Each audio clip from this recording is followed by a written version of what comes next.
আল্লাহর এক মুমিন এত গরিব আল্লাহর বান্দা রোজা রেখেছে। রোজা রাখার পর এবার যখন সন্ধ্যাবেলা ইফতারি করবে, ঘরের সন্তান আর ফ্যামিলিদেরকে নিয়া আল্লাহর বান্দা তাকাইয়া দেখতে পায় সন্তানগুলো নিয়ে ইফতারি করার মতো সামর্থ্য তার নাই। কি অবস্থা হবে? কারণ সারাদিন রোজা রাখিয়া ইফতারির সময় যদি সন্তানদের মুখে সামান্য কিছু খাবার দিতে না পারি, তাহলে অবস্থাটা বড় খারাপ। ও আল্লাহর বান্দা যুবক, ও নবীর আশিক উম্মতের দল, এবার আল্লাহর বান্দা চিন্তা করলো, আমি কর্জ করিয়া হলেও আমি ইফতারের ব্যবস্থা করব। এমন সময় এক আল্লাহর বান্দা ধনী, অনেক বড় ধনী এক আল্লাহর বান্দা, মুসলমান বান্দা, মুমিন বান্দা, আল্লাহর বান্দার কাছে বলে, রে ভাই, আমার সন্তানগুলো নিয়া আমি রোজা রেখেছি, ইফতারি করার মতো সামান্য কয়েকটা টাকাও নাই, তুমি কি পারবা আমারে কিছু টাকা কর্জ দিতে? আল্লাহর বান্দা বলে, না না, আমার কাছে টাকা নাই। ও আল্লাহর বান্দা তাকে ফিরাইয়া দিল, চোখের পানি দিয়ে বুকটা বাসাইয়া দেয় আর বলে, দয়ার মালিক, আয় আল্লাহ, আজকে বুঝি আমার সন্তানগুলোরে খাওয়াইতে পারবো না। আল্লাহ, আমার সন্তানগুলো বুঝি আজকে না খাইয়া থাকবে। আল্লাহর কাছে যখন বলতেছে, ও যুবক, মাঝে মধ্যে মাদ্রাসায় বলল হয় কোনো চাউলের ব্যবস্থা নাই, কোনো খাবারের ব্যবস্থা নাই, ছাত্ররা কান্না কান্না কান্না তাহাজ্জুদের নামাজে কান্না শুরু করে দেয়। ও এলাকার ভাইরা, ও কার্তিক দিয়ার ভাইরা, তুমি মনে করতেছ এই মাদ্রাসায় কি পড়ালো হয়? রাত্র যখন 3টা বাজিয়া যাবে, ও আল্লাহর বান্দা যুবক মাদ্রাসার দরজার সামনে আসবি আর একটু দাঁড়াইবি, তাকায়া দেখবি ছোট ছোট ছাত্রগুলো ওরা নামাজ পড়িয়া চোখের পানি ফালাইয়া দোয়া করে আর আল্লাহর কাছে বলে, ও দয়ার মালিক, মারজাত মাদ্রাসার দরজায় আনছো, আলিম না বানাইয়া, হাফেজ না বানাইয়া আল্লাহ ফিরায় দিও না রে আল্লাহ। আর এই কার্তিক দিয়া মিনি এলাকারে আল্লাহ কবুল করো, আল্লাহ এলাকার মানুষগুলোরে আল্লাহ কবুল করে নাও। আল্লাহর বান্দা যখন আল্লাহর কাছে বলেছে, একটু সামনে যাওয়ার পরে এক আল্লাহর বান্দা, ইহুদি অমুসলিম আল্লাহর মুমিন বান্দা চোখের পানি দেখিয়া বলি, রে ভাই, কেন কান্না করো? বলে, তোমারে বলিয়া কি লাভ? বলে, বলো না আমারে ভাই।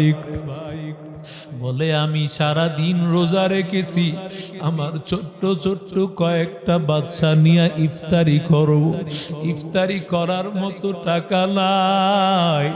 আমার এক জাতি ভাই অনেক ধনী, ওর কাছে টাকা চেয়েছিলাম, ও বলছে আমারে টাকা দিতে পারবে না। আল্লাহর বান্দা ডাক দিয়া বলি, ও ভাই, আমি তোমারে কিছু টাকা দিতে চাই, পারলেই টাকা দিও, না না হয় কোনো আবদার নাই, টাকাটা নিয়ে নাও। আল্লাহর বান্দা প্রথমে নিতে চায় না, কিন্তু চিন্তা করলো না নিয়ে তো উপায় নাই। এবার আল্লাহর বান্দা টাকাটা নিয়ে এবার ইফতারি কিনলো। ইফতারি কিনার পরে আল্লাহর বান্দা ইফতারির সামনে নিয়ে বসলো। নবী আমার বলে, ইফতারি সামনে রাখিয়া দোয়া করলে আল্লাহ দোয়া কবুল করে নেয়। সন্তানগুলোকে নিয়া, গরিব সন্তান ওদেরকে নিয়ে হাজির। এবার কি দোয়া করবে?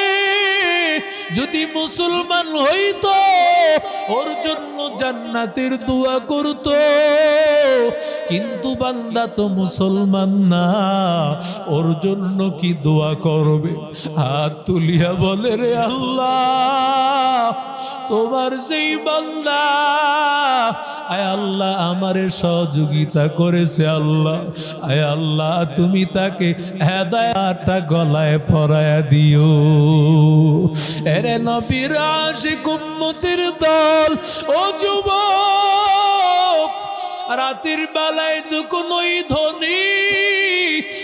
ধনী আল্লাহর বান্দা রাতের বেলায় ঘুমাইয়া গেছে, ঘুমাইয়া যাওয়ার পর আল্লাহর বান্দা স্বপ্নে দেখতে পান হাসরের ময়দানটা কায়েম হয়ে গেছে। সব মানুষেরা দৌড়া দৌড়ি শুরু করলো। আল্লাহর বান্দা সে বলে, আমি দৌড়া দৌড়ি করতেছি, হঠাৎ করে তাকায় দেখতে পাই এত সুন্দর একটা ঘর। আমি মনে মনে চাইলাম এই ঘরের মধ্যে আমি ঢুকবো। আমি যখন ঘর দিয়ে ঢুকতে চাইলাম, এমন সময় ঘরের দারোয়ান ডাক দিয়া কয়, না না, এই ঘরের মধ্যে ঢুকবে ওই সমস্ত বান্দারা যারা রোজাদারকে রমজান মাসে ইফতারি করাইছে। আল্লাহর বান্দার সাথে সাথে ঘুম ভেঙ্গে গেছে। ঘুম ভেঙ্গে যাওয়ার পর আল্লাহর বান্দা গিয়া ওই গরিবের বাসায় হাজির। বলে, ওরে ভাই, তোর কত টাকা লাগবে রে? আল্লাহর বান্দা কয়, না না, কোনো টাকা লাগবে না, কারণ আমার টাকার ব্যবস্থা হয়ে গেছে। কে ব্যবস্থা করে দিয়েছে? বলে, তুমি যখন টাকা দাও নাই, আল্লাহর এক বান্দা, ইহুদি এক আল্লাহর বান্দা আমার এই টাকাগুলো দিয়েছে। কোথায় ওর বাড়ি? তালাশ করতে করতে ওর বাড়ির মধ্যে গিয়া হাজির।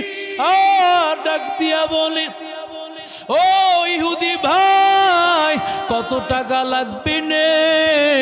কত টাকা লাগবে তুই নে, আমি বিনিময়ে ওই টাকাগুলো তোরে আমি দিয়া দিলাম, এরপরও তুই জান্নাতের বাড়িটা ফিরাইয়া দে। কয়, না না, আমি টাকাটা ফিরাইয়াও দিব না, আর আমি ওই জান্নাতের বাড়িটাও আমি দিব না। আল্লাহর বান্দা ডাক দিয়া বলে, কেন? তুই কিভাবে এই স্বপ্নের খবর জানলি? ও আল্লাহর বান্দা, কয়, আল্লাহর বান্দা, আমার ইহুদি বলে আর লজ্জা দিও না। ইহুদি বলে, আর আমার লজ্জা দিও না। যেই স্বপ্ন তুমি রাতের বেলায় দেখেছো, ওই স্বপ্ন আমার মালিক আল্লাহ আমারেও দেখাইছে।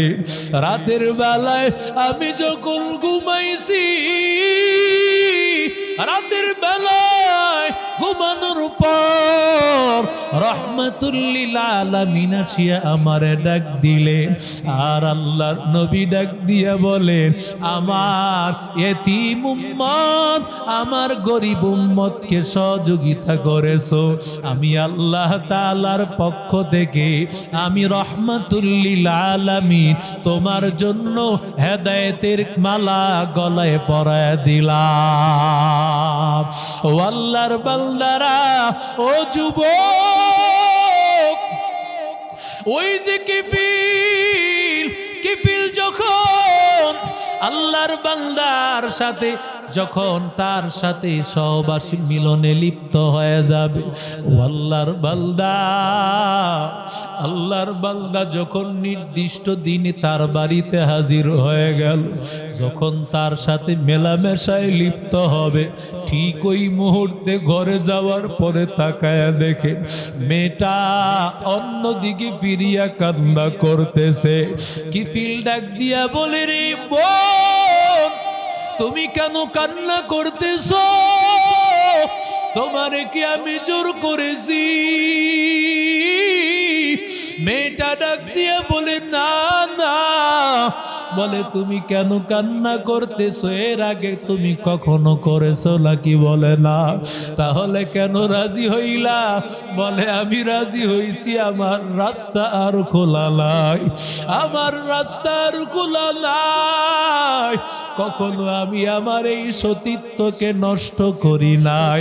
আজকে যে আমি তোমার চাপে পড়িয়া গুনাহ করতেছি, না জানি আমার আল্লাহর কাছে কি উপায় হয়। এরে আল্লাহর বান্দা ও যুবক, এই কথা বলার পর কিফিলের মনের মধ্যে গিয়া কথাটা আঘাত করেছে। কারণ এই মেয়েটা অনিচ্ছাকৃতভাবে গুনার মধ্যে লিপ্ত হইতে গিয়া কান্না করতেছে। অথচ আমি কিফিল জিন্দিগিতে এমন কোনো গুনাহ নাই যেই গুনাহ আমি কিফিল করি নাই। ও আল্লাহর বান্দা ও যুবক, সাথে সাথে আল্লাহর বান্দা কাপড়টা পরিয়া মেয়েটারে ডাক দিয়া বলে, বোন, আমারে মাফ করে দে, আমি আর গুনাহ করব না, এখন থেকে আমি আর গুনাহ করব না। যাও, তোমার 7 দিরহাম নিয়ে নাও। আল্লাহর বান্দা, আল্লাহর কুদরত, ওই রাতের বেলায় যখন আল্লাহর বান্দাই সিদ্ধান্ত নিল আর চিন্তা করলো, গুনাহগুলো ছেড়ে দিল, সাথে সাথে আল্লাহ ওই রাত্রেই তার ইন্তেকাল হয়ে গেল। ইন্তেকাল হওয়ার পর মানুষেরা মনে করলো এলাকার সবচাইতে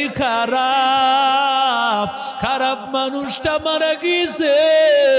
খারাপ মানুষ মারা গেলে মানুষ আলহামদুলিল্লাহ পড়ে। ও আল্লাহর বান্দারা সবাই খুশি হয়েছে কিফিল মারা গিয়েছে। কিন্তু সকাল বেলায় তাকায় দেখে কিফিলের দরজায় লেখা, কদ গফারাল্লাহু লিল কিফিল, আল্লাহ তাআলা কিফিলের গুনাহ মাফ করে দিয়েছে। ও আল্লাহর বান্দারা, ও যুবক, ইয়া আইয়ুহাল্লাযীনা আমানু লা তাকুনাতু মির রাহমাতিল্লাহ, ইন্নাল্লাহা ইয়াগফিরুয যুনুবা জামিআ, ইন্নাহু হুয়াল গফুরুর রহিম। ও আল্লাহর বান্দারা, ও যুবক, এই মাদ্রাসায় এমন অনেক এতিম মিসকিন গরিবেরা পড়াশোনা করে রে বাবা। যেই ছাত্রগুলো অনেকে আছে মাও নাই, যেই ছাত্রগুলোর বাবাও নাই রে বাবা, এই ছাত্রগুলোর জন্য বান্দা আমি আপনি মাদ্রাসায় পড়তে পারি নাই, মাদ্রাসায় পড়ালেখা করতে পারি নাই। আল্লাহর নবীর এই মেহমান, এই মেহমানদের জন্য কোন আল্লাহর বান্দা আছো রমজানকে সামনে রাখিয়া রমজানে দিয়া দিবা, পারলে আজকেই দিয়া দিবা।